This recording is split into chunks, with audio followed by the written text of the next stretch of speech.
বিসমিল্লাহির রহমানির রহিম ইন্নাল হামদুলিল্লাহি ওয়া সালাতু ওয়া সালামু আলা রাসূলিল্লাহি ওয়া আলা আলিহি ওয়া সাহবিহি ওয়া সাল্লামা তাসলিমান কাসীরান মাজিদান ইলা ইয়াউমিদ্দিন আম্মা বাদ।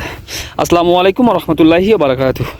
আল্লাহ তাআলা সূরা বাকারার 170 নম্বর আয়াতে বলেছেন, আর যখন তাদেরকে বলা হয় তোমরা অনুসরণ করো যা আল্লাহ নাজিল করেছেন, তারা বলে বরং আমরা অনুসরণ করব আমাদের পিতৃপুরুষদেরকে যার উপরে পেয়েছি।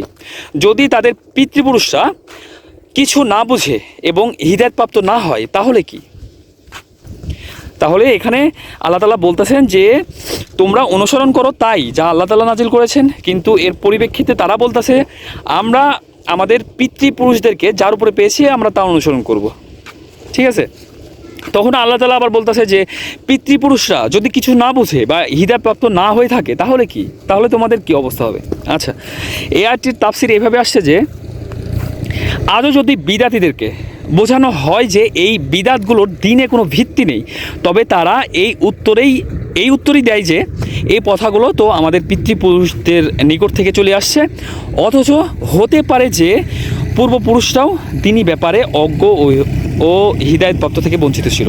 কাজেই শরীয়তের দলিলের মোকাবেলায় বাপ দাদার অন্ধ অনুকরণ বা ইমাম ও আলেমের অনুসরণ করা ভুল। মহান আল্লাহ মুসলিমদেরকে এই পথভ্রষ্টতার বা এই কর্দমত্তক থেকে বের হওয়ার তৌফিক দান করুক, আমিন।